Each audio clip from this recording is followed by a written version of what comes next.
Hey everyone, welcome back.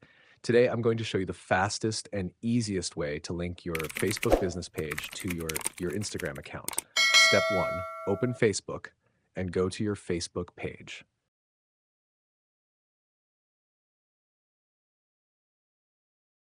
Once you're on your page as admin, go to Settings. Scroll down to Linked Accounts